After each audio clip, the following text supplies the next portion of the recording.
Okie doke. Let's see if we're live, which maybe we are.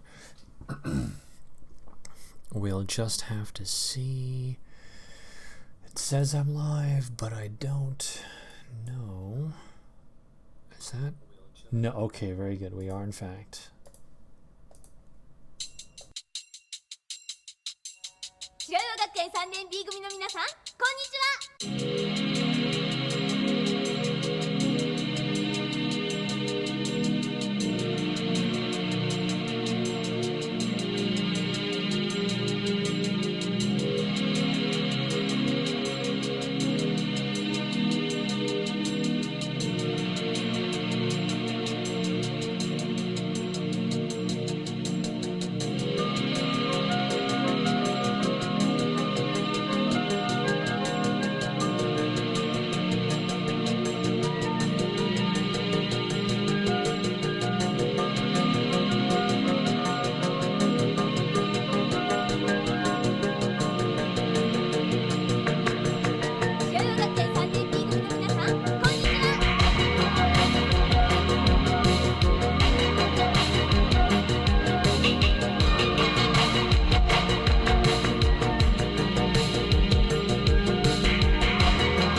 All right. So, earlier today, or this evening, I was speaking with Jonathan Pohl about the concept of redemption, and I am convinced that this is basically what we need.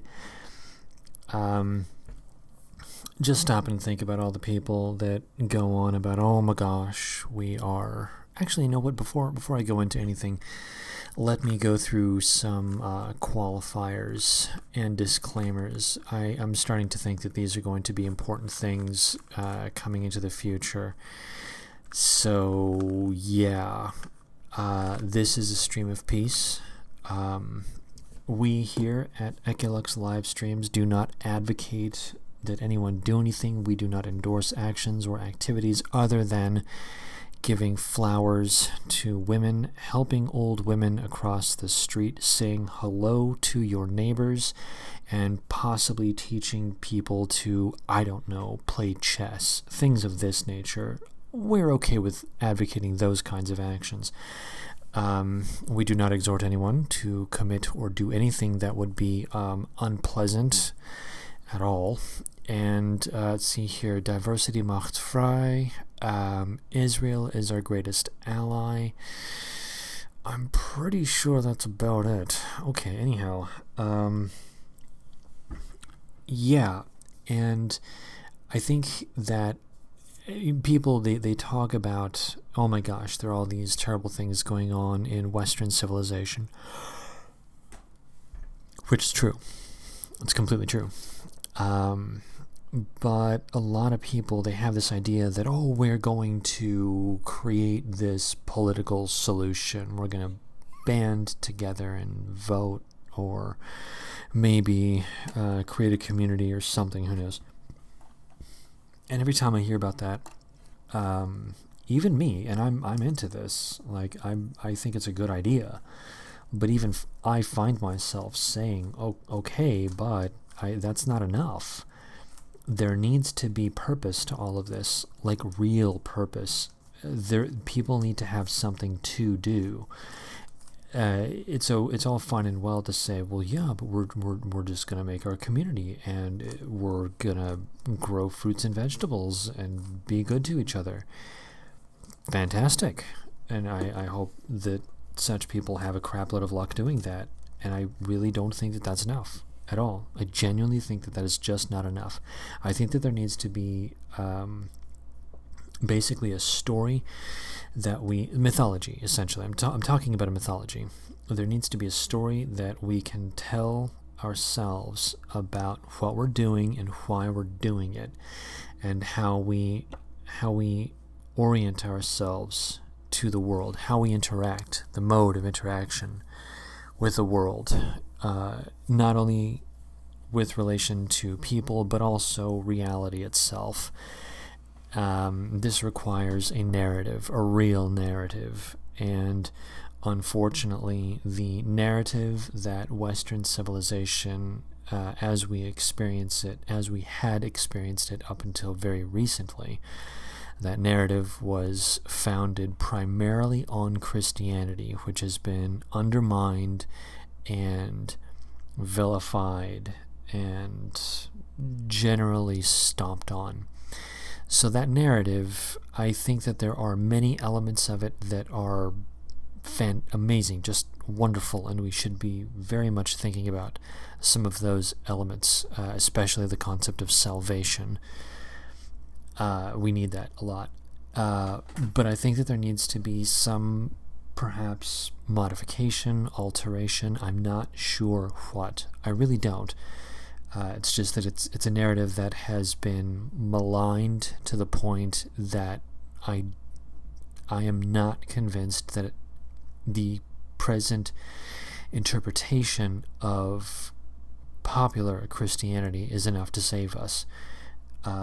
Demonstrably, just look at Texas. Texas was the Bible Belt, the buckle of the Bible Belt. And what has happened to Texas? Texas is no longer Texas. It is now Teja. So clearly, Christianity in itself was not enough to save Texas or the Texans. So that suggests that there is some other element that is not present in the current interpretation of Christianity that perhaps might be injected, might be rediscovered, might be uncovered within Christianity. I don't know. I really don't know. I genuinely don't know. However, I think that moving one step aside from Christianity for a moment, the concept of a narrative is highly important. Again, we need to have orientation. We need to have a goal and a direction. And the reason that I like the concept of redemption is because you go from a negative state to a positive state. And if you just look at where Western civilization is right now, we are clearly in a negative state, and we need to be making movements toward a positive state. And I think that, and this is why I'm concerned with a larger narrative than even redemption. What I mean by that is, as I was speaking with Jonathan Pohl earlier today, it occurred to me that once you have gone from negative to positive, if you don't have as your end state, your end goal, if you don't have the aftermath of redemption being an orientation to a forward direction, a goal set, something that you're working toward, then your redemption narrative is actually closer to a little kid getting a lollipop, which is completely passive, totally inactive. Basically, you're given something that's cool, and you don't do anything. Like, that's it. And you don't have a greater direction. Sure, you enjoy it. It's great. But that lollipop, it doesn't help you in the least. I actually think this is the basic fundamental issue with the boomers and the generation previous. I don't like calling them the greatest generation because they, unfortunately, they set up for the boomers. But anyway, the point is that the boomers were given a lollipop. They didn't work for it.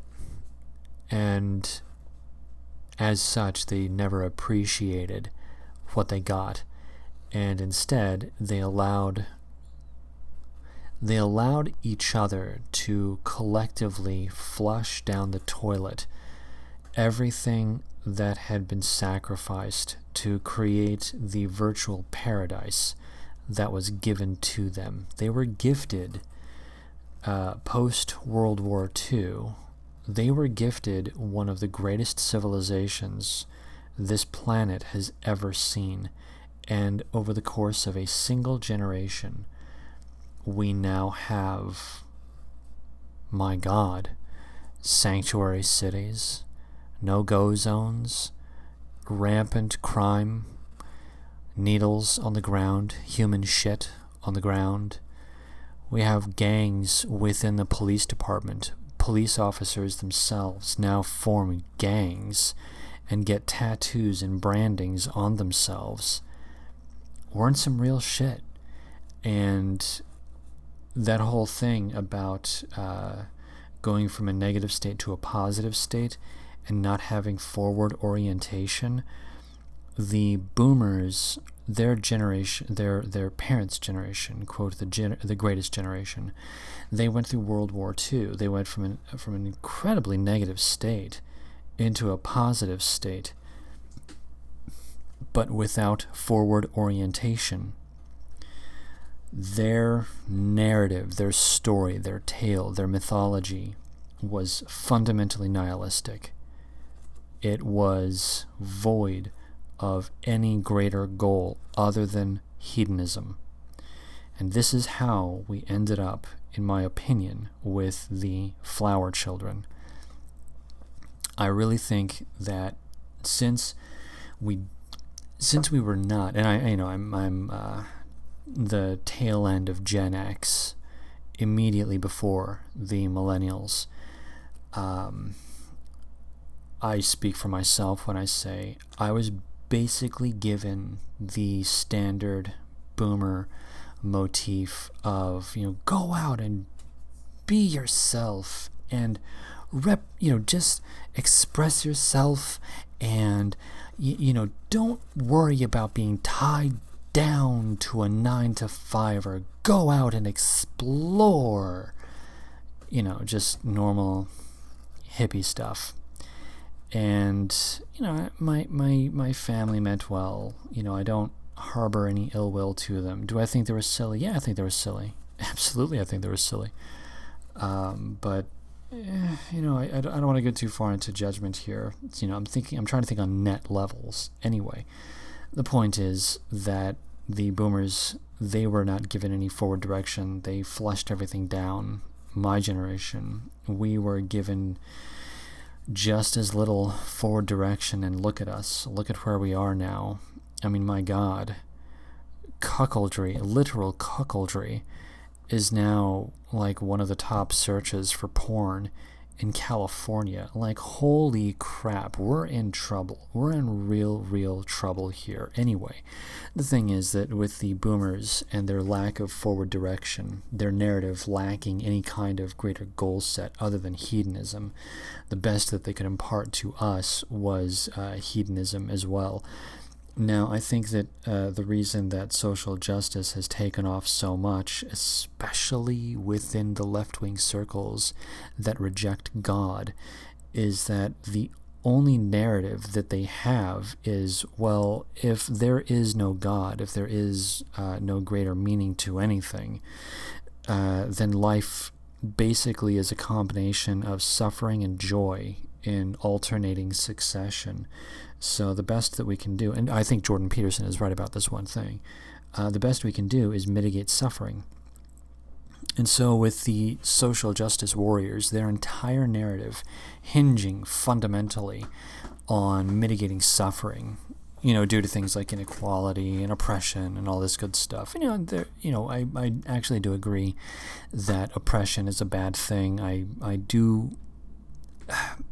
don't fully agree, but I do have reservations, but I understand conceptually what they mean when they go on about equality. I certainly don't agree with them fully, but I kind of understand where they're coming from-ish. I think they overemphasize it way more than it should be. But the point still stands. They do have a narrative, and their narrative gives them forward orientation. And the lack of forward orientation, because they are attacking a group of people. I'm now talking about conservatives especially, and Christians that have allowed themselves to be ethnically cleansed in their own homelands. Clearly the forward orientation of the social justice warriors, communists, socialists, whatever you want to call them, their narrative, their forward momentum is carrying them, and they are doing quite well right now. I think this will change. But the narrative of the people that they are attacking, and now I refer to the conservatives and so on, their narrative does not have the same forward momentum. It doesn't have the same energy behind it. Not to the intensity. There seems to be such a demoralization that we are being overrun and overcome by their narrative.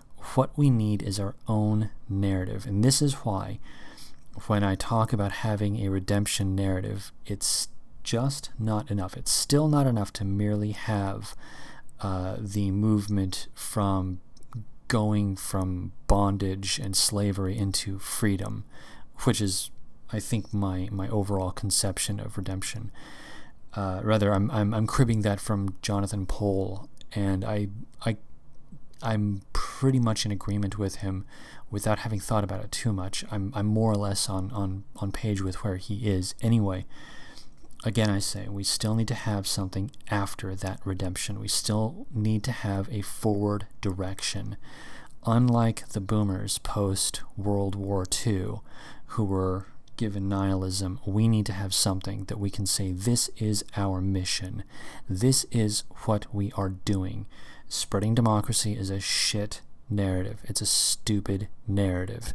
That's what the neocons and the neolibs have been pushing since the 1970s or so. Spreading democracy. Bullshit. That's stupid. That there's nothing transcendent about that. So one of the things that I'm thinking about when I consider the idea of a forward orientation, I'm actually thinking about not merely a forward orientation, but a top orientation, rather an upward glance, like a 45-degree upward glance, looking at the sky, looking at the heavens. There needs to be, in my opinion, something that is transcendent. We can't just have a purely secular orientation, in my opinion, because that purely secular orientation can be undermined, overridden. It can be subverted by men who have ill will and malicious designs. So I think that we really ought to be thinking about that. And this is why I've been tinkering around with Christian concepts of late. Just because if we're going to seek orientation, I think that orientation needs to be centered on something that has the possibility for real transcendence. We need religion, is what I'm saying. We need something that's more than this physical stuff. This physical stuff is what the commies depend on for their narrative. Remembering, they don't believe in God, they only believe in the physical world, and their entire narrative depends on reducing pain and suffering and anguish and maximizing pleasure. Again, I say this is just hedonism, so we have to reject that and we have to move to something higher and better. Something that recognizes good and evil. In a purely secular world, there is no such thing as good and evil. And in some sense, if you think about it, within that framework, there's no such thing as redemption, because there's nothing truly to be redeemed. Because without good and evil, there is no evil. Without evil, there is no such thing as redemption. Redemption necessitates both good and evil. So we need to embrace that. Anyhow, I'm going to move over to my book in just a few minutes. I started a little bit late. Sorry about that. And I think I'm going to play a little bit of music before I move on to the book. We are going to look again into Purim, the Feast of Esther. I don't know how many people may or may not have read the book of Esther, but I highly recommend it. And while I play some music, I'm going to have a little sip of water, and maybe someone will be curious enough to Google the book of Esther. Definitely recommend it. Seriously. All right. This track is... what are we looking at here? No, cancel. Don't do that. Properties. There we are. Yeah, this is Boards of Canada. This is sort of... I don't know what to call it. It's called Flash Mix. I just found this on YouTube. And this is off of their these are samples off of their early 2000s website from like a million years ago. And this is just a track that I happen to like. This track was these samples were reworked into a track called 740, the word 7, word 40, word 7, 747, which was released by Warp Records in like 2013 or something. Anyway, this is a great track, and there's another great track based on these very sounds that I also recommend. Anyhow, here is Boards of Canada.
Right, so I wanted to let the audio linger for as long as possible. There's a peculiar thing about Boards of Canada. For some reason, I don't want to go too far into it, but I really like the sound design of Boards of Canada. They are amazing audio engineers, and I highly recommend that people listen to their albums because they are genuinely beautiful and amazing.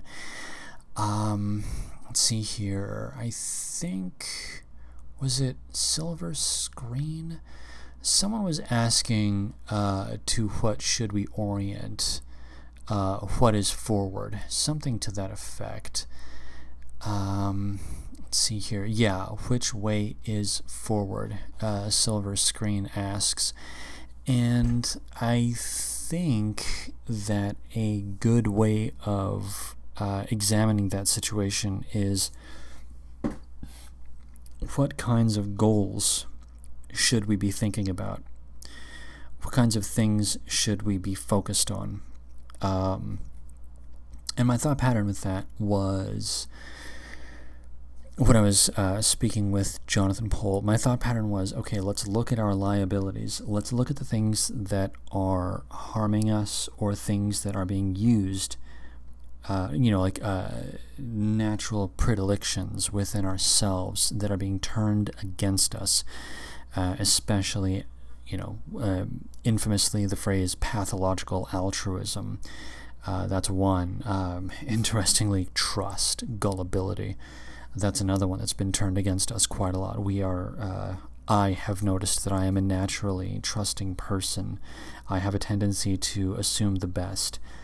This is just how it is. Say what you will, I understand. I am paused, and I do tend to assume the best in people at the outset. I don't want to give in to cynicism. I really don't. I'm trying to be more realistic in my assessments of the people that are directly in front of me.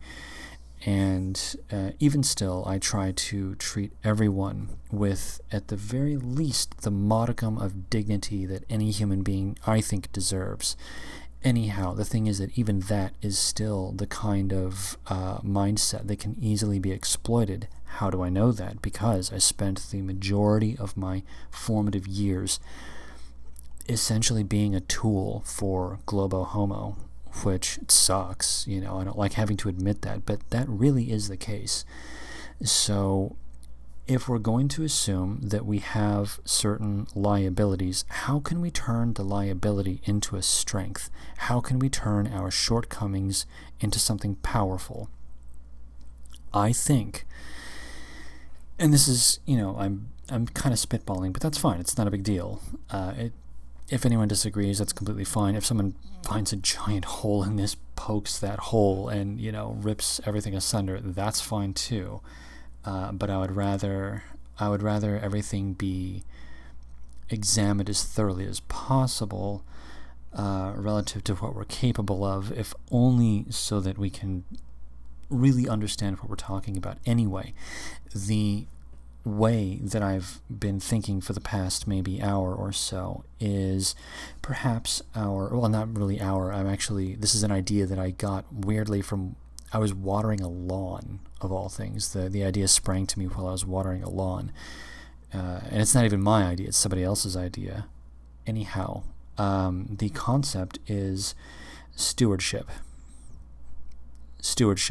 If we have issues with pathological altruism, if we have issues with being a bit too empathetic, if we have issues with being a bit high in the trusting area, I think that stewardship is actually not a bad idea. I think this is why the whole Jesus as a shepherd thing isn't too bad, because if you consider shepherding, what are you doing? You are operating in a protective role relative to something else. Now, the problem with the boomers having no forward orientation, no forward direction, no greater goal set, nothing that's even, in my opinion, remotely transcendent, is that they can, within their conception of what one might call stewardship, a lot of it ended up being a combination of self-serving and misdirected. Because there are many compounding issues all going on at the same time. One of the, if you consider truth as being relative, if you consider truth as being pragmatic, or what is it? Oh my God, because my favorite truth theory is correspondence theory, but there's another one which basically came down to majority rule.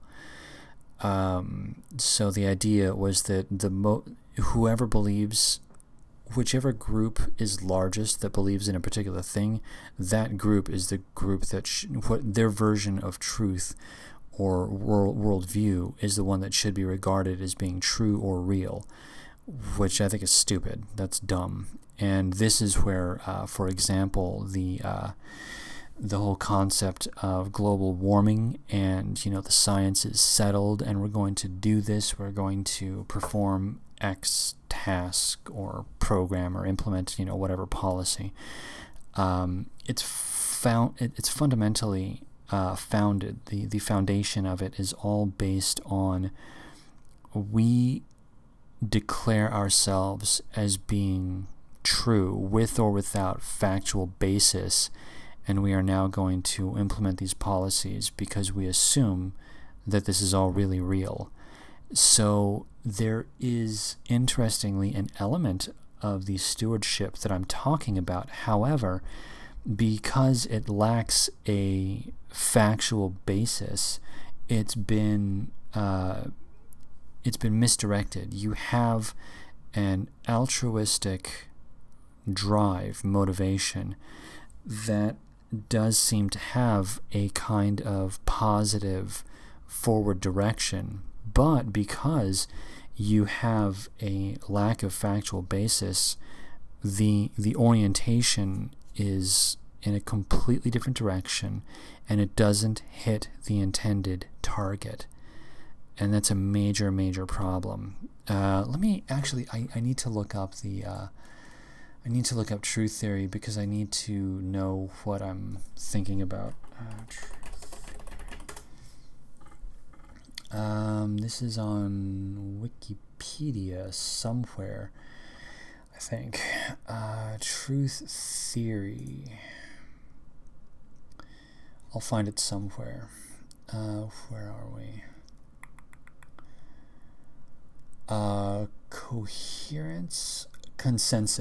Consensus theory. Coherence theory is similar to correspondence functionally, in as much as coherence theory only means that it must be comprehensible, it must understand, it must situationally, circumstantially, it must make sense according to local environmental issues. Not necessarily 3D, they could be mental objects. Anyway, correspondence theory is simple, it's very easy, it's my favorite. A statement must correspond to a fact. That's it. That's the easiest thing, which means that truth is just an object of language. There's no such thing as truth outside of language in my conception. I like that. It's easy to comprehend. It's easy to understand. I like it. Consensus theory is where the majority of the communists and radical left rest everything. It's on consensus theory. The most number of scientists believe X, therefore it's true. And this is where you get that whole thing of, 6 million scientists believe in global warming, therefore if you don't believe it, show up, or whatever. Anyhow, all right, but anyway, yeah, the thing is the forward orientation towards stewardship that's the kind of thing that I like. And this can be not merely a matter of stewardship of the physical environment, as in plants and animals. This can also be stewardship of a people or a population. And this is where the shepherd concept comes in. You could decide that you are a shepherd of your people or something. I think this is where the military and the police come in on a psychological, cognitive level. Again, it can still be it can be misdirected and undermined. So there are major issues with that too. And in both, I still think that the big deal of the transcendent, the divine, I think that's important, because without something higher than mere physical existence, I think one does tend to move into narcissism and hedonism, invariably, even with stewardship. Consider for a moment all of these guys that the Epstein case, for example. Look at what those people were a part of. Those people were parts of government organizations, media corporations, and so on. These people were self-appointed stewards and shepherds of the people and the environment. And look at what they were doing to other people, to their fellow humans. They were treating them like garbage. They were treating them like disposable sporks. That's extraordinarily negative. It was fundamentally hedonistic, narcissistic, and, in my opinion, inhuman. They didn't care about those girls at all, or boys. They didn't care about them, which is why they used them. And I think that we need to, because, it's incredibly important to keep this in mind when you have a purely secular view of reality, where there is no good, there is no evil, there is no sin, there is no heaven, there is no hell. There is no such thing as good other than what is relative to another thing. No redemption. That means that you can basically do anything. You have carte blanche. It's okay within that worldview. It's okay to abuse people. And so, seen from that standpoint, they were not sinning when they were abusing those girls. And those people, on a superficial level, according to their job titles, one could say, again, superficially, that they were shepherds or stewards. I disagree. I totally and utterly disagree. For obvious reasons. So I think that the concept of good and evil, we need to have that. The concept, because again, I the idea of a good that is higher than physicality, it's the only thing that makes sense to me. I mean, realistically, otherwise there genuinely is no point to existence itself. I know that this is actually getting into kind of weird territory, so please just, roll your eyes at me. Anyway, I really think that we're going to need that moving into the future. So anyhow, highly concerned with the redemption narrative, highly concerned with what comes after the redemption narrative. Again, forward orientation. Even though there's that big giant split of, the pagans and the Christians, my heart of hearts is with the pagans on a purely intellectual level. Or not intellectual, I don't know what to call it, but I get it. I love all of that old pagan god stuff. I love, what is that stupid Joss Whedon movie, Cabin in the Woods or something? And then like at the end of the movie, they do some bullshit, some silly SJW nonsense, and then a crack forms in the floor and this giant hand springs up and hits the ground. I mean, what a great freaking visual, and I love that. I love the idea of reawakening the old gods. That's amazing to me, and I love it. And seen from a Vedic standpoint, I have no problem with it at all. And when I say seen from a Vedic standpoint, what I mean is, speaking of syncretism, I'm more, and this kind of moves into slightly blasphemous territory, mildly heretical. I'm pretty much okay with the idea of God operating within avatars, so that you still have God functioning as God, but with these avatars that are basically masks capable of being superimposed onto other things or inhabiting other things. We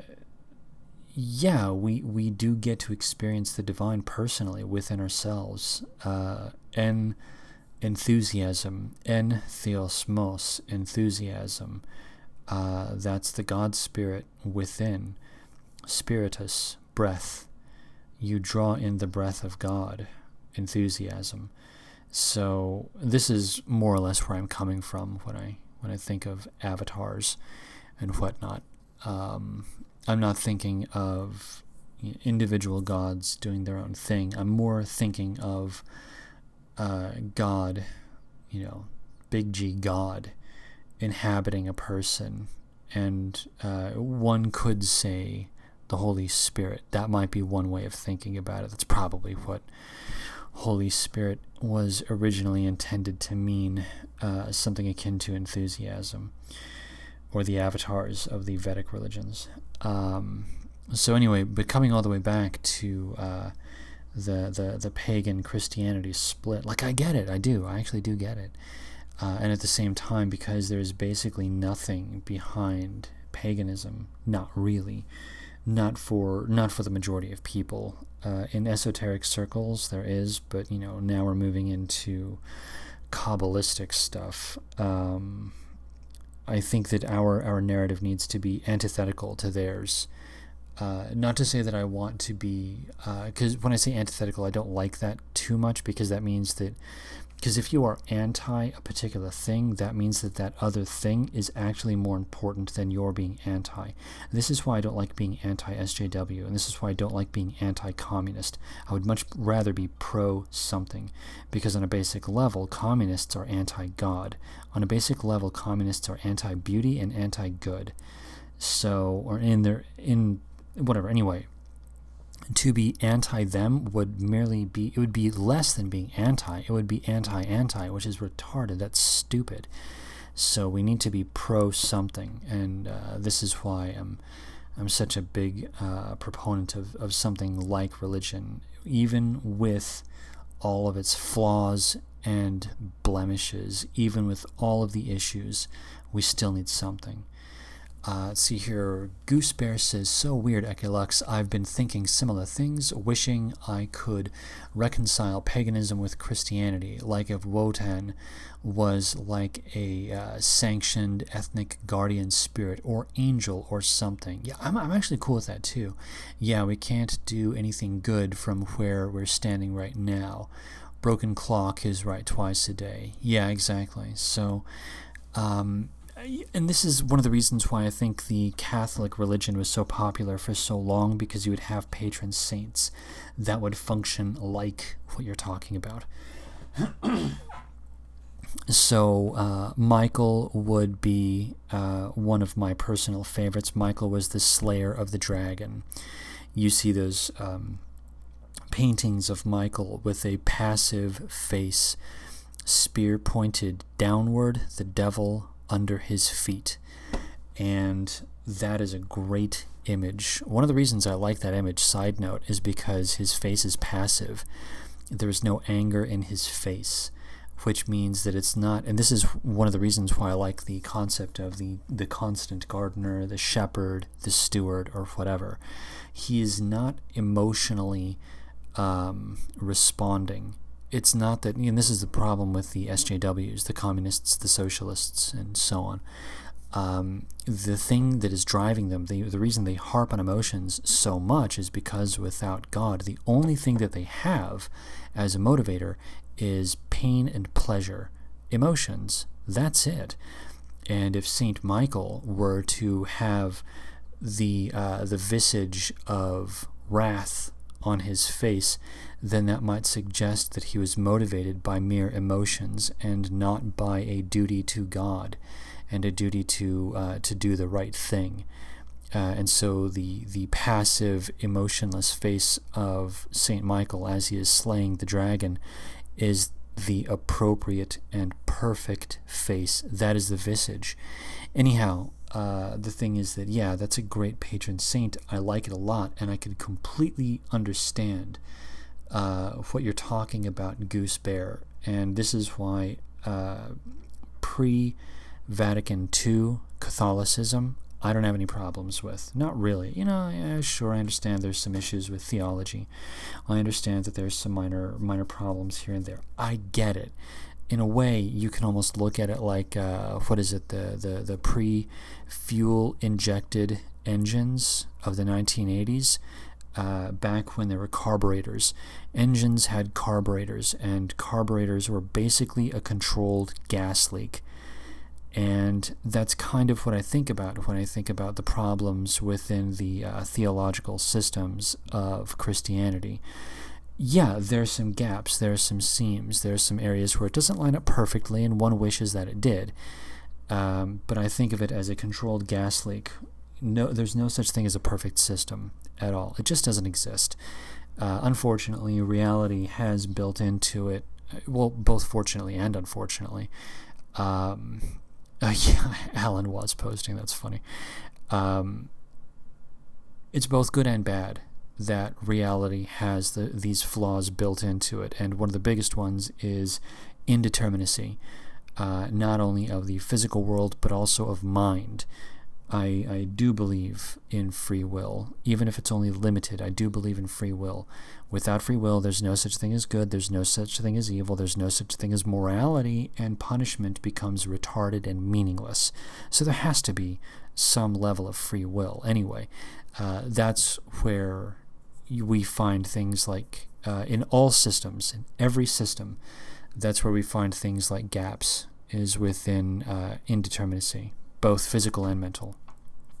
So, anyhow, coming all the way back, yeah, I actually do agree with Goose Bear about the idea of patron saints and whatnot. I really ought to look more into Catholicism, and I remember thinking to myself in my late 20s, early 30s, that Eastern Orthodox didn't sound so bad. And indeed, Holly, one of our longtime regulars, Holly is very much into Eastern Orthodox, so maybe I'll see if I can look a little more into that and have a couple more convos with Holly about that. Anyhow, I just realized that the time now is 11:56. I'm not going to have any time to get to the book on Purim. Big apologies. Sorry about that. I'm going to take one more sip of water, and I'm going to play one more track. Let's see what we're looking at here. Yeah, I don't know what this is, but we're going to play it.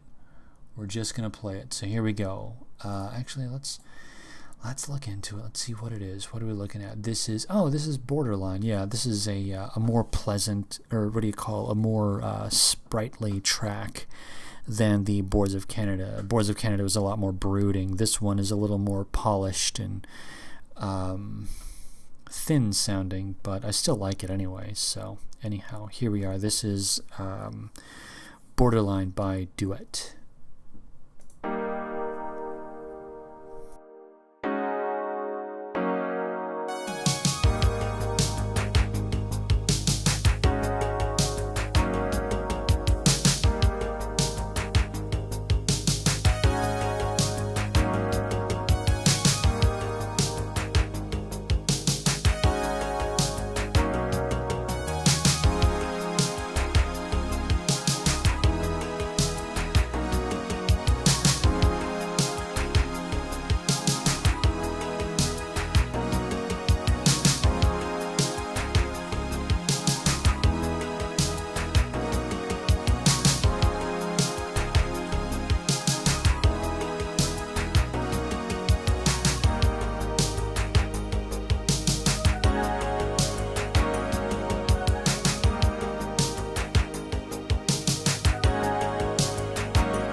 was Duet, and I will admit I only have a couple other, or rather I've got their album Borderline, and they're like 3 good tracks on that album, and it's not bad, but I will admit that's one of their better tracks. Goose Bear says, I guess Catholicism and Orthodoxy claim the saints aren't technically dead, so they're not talking to the dead, which is a criticism I've heard of them. Interesting. Yeah, I don't, I'm not as up on my, what do you call, Catholic theology. And to be perfectly honest, I feel as though it would be interesting to do a deep dive into it and learn all the ins and outs, I kind of feel it's not critical. It's not in the strictest sense necessary.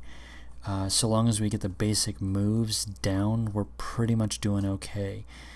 This is going to sound a little bit terrible, but the NPC meme is based on reality, which means that 80% of people are... I don't like the way that it sounds, so I'm not...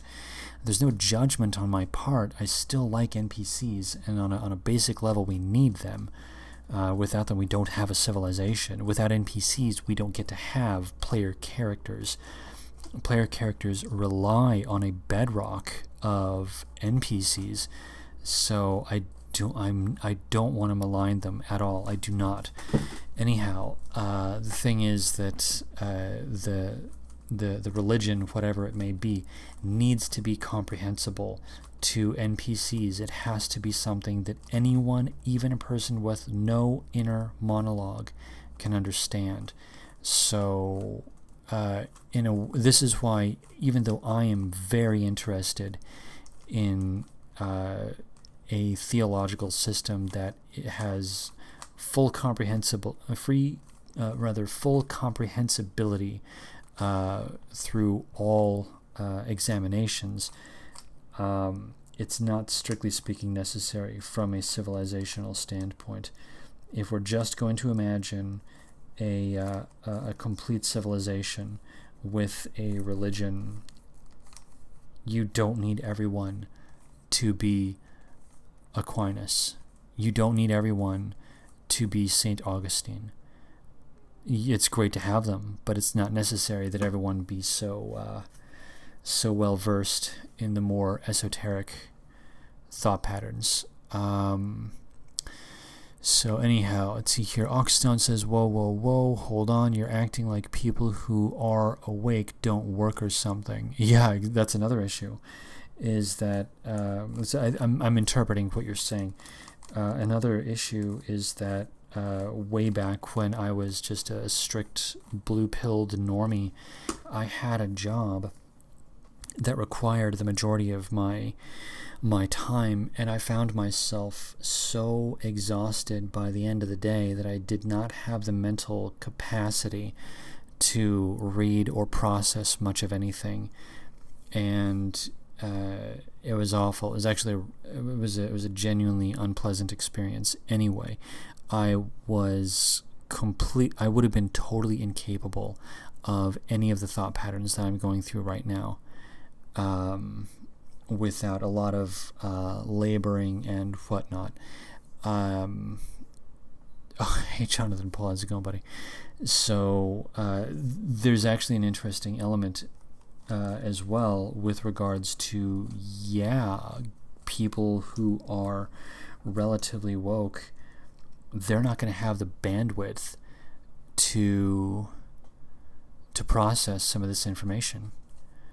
And that's a major problem. That's actually that's another reason why the theology needs to be as simple as possible, so that not only can just any old person more or less understand it, but also the people that are fully capable of understanding it, but for one reason or another don't have the time to do years of research. Even they will be able to get the basic moves, and when they do have the opportunity, the ability to do deeper research, then they can say, oh wow, there's a shitload going on here. Fantastic. Let me go and spread this. So that's why it's like, yeah, it needs to be simple, but it still needs to be comprehensible on multiple levels. Anyway, all right. Well, I do need to get to bed, so I'm sorry to say I'm gonna have to call the stream, even though I was going to talk on, or rather do some reading on Purim. I just don't have the ability, because I've got to get to sleep. I've got to get myself some rest. Otherwise, tomorrow I'm just gonna be a zombie. We can't have that. We can't all be zombies. We have to limit the zombification. So I think what I'm going to do is I'm going to play an album while let's see here, I'm going to play an album while I brush my teeth. Excuse me. And ready myself for REM sleep. So let's find ourselves an album. We are at approximately the midnight area now. Maybe I can find a shorter album. That would be good. Oh god, I'm probably going to play Haircuts for Men. Because I've got a couple of albums from those guys that are like 26 minutes, and that's a pretty good time. 26 minutes is a great time. So I think that's what I'm going to do. I'm going to play some Haircuts for Men. That's exactly enough time to hang out for a couple of minutes. Ooh, here's one that's only 23 minutes. I might do that one. Okay, I'm going to do the 23-minute long album, which is entitled 1982. So that's what we're going to play. We're going to play Haircuts for Men, 1982. So that's going to be nice. Anyhow, so yeah, I'm going to let out. I want to thank everyone for popping by. And I want to thank Goose, actually, for sort of seating into my mind the idea of patron saints. I do like that. I think that's a great direction to think, and there, as far as I know, are instances in which the older pagan gods do have some kind of form within the canonical saints. So perhaps there is some overlap between Michael and Wotan. I don't know. I really don't know, but I'll have to look into that. Anyhow, I didn't do any case streaming, but we'll pretend that I did. Alright, so if we are going to, and I do recommend it, I think that exercising your civil liberties is a fantastic thing. We have the God-given right to keep and bear arms, as is described in the Second Amendment, and even though it's under attack, I still believe in the God-given right to self-defense. Since humans were not born with claws, fangs, or stingers, we were born with an intellect with which we could fashion our own claws. Anyhow, that is what a firearm is, and if we are going to wield a firearm, I think it is imperative that we have the 4 rules of firearm safety in mind when we handle these tools. And those 4 rules are: rule number 1, always treat every firearm like it is loaded. Rule number 2, never cover or sweep anything that you are not willing to destroy. Rule number 3, your finger stays off of the trigger. And the 4th and final rule is be aware of your target and what's beyond it. Safety first. And there we are. Thanks again for everyone who popped by. And remember to brush and floss, and I'll see everyone in the chats.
spots, like gym, like where you sit by the water in the morning.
There were 4 bags in a pile just outside the door. 3 of them were giant, battered old suitcases covered with black imitation alligator hide. "Need a hand with that?" "No, sir," Danny said. "You need a hand with that?" "No, sir," Danny said. "You need a hand with that?" "No, sir," Danny said. "No, sir," Danny said. "I used to sit in the kitchen when I was a boy and older than you, and have long talks without even opening. We used to sit in the kitchen when I was a boy and older than you, and have long talks without even opening. We used to sit in the kitchen when I was a boy and older than you, and have long talks without even opening. We used to sit in the kitchen when I was a boy and older than you, and have long talks without even opening. We used to sit in the kitchen when I was a boy and older than you, and have long talks without even opening. We used to sit in the kitchen when I was a boy and older than you, and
sit in the car with me for a few minutes. I want to talk to you.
Cosmic, analog, ensemble.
I was deeply concerned that this could have been,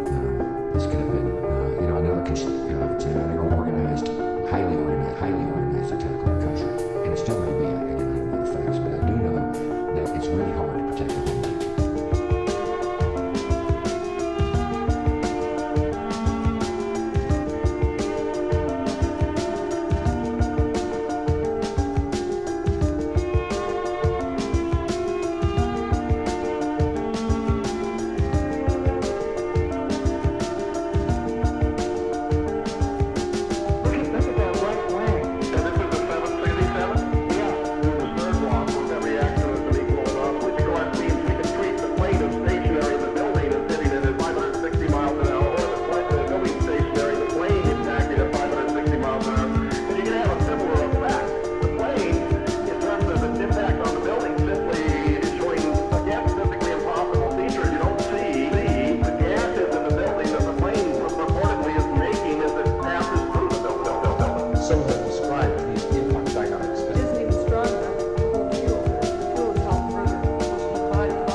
Several seconds later, something happens on the surface of the tower.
conjure thee to speak to me.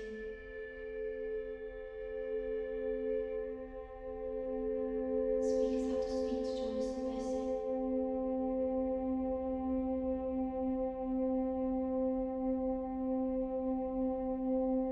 Dost thou understand my English, John?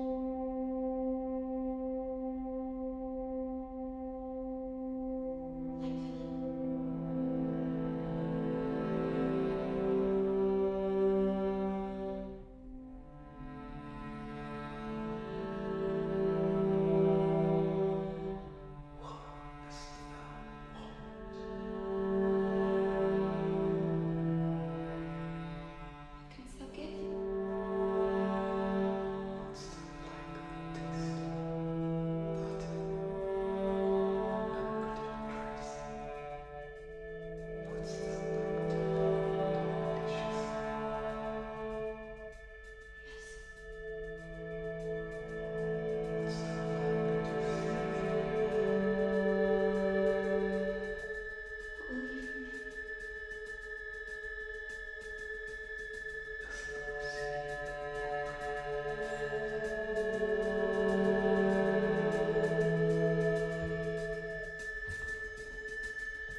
secret so deep, astonishing. It involves a joint government alien biogenetic laboratory. But we must be warned, the information in the video is top secret, and just by reading it, puts a target on your back. People have been killed for sharing this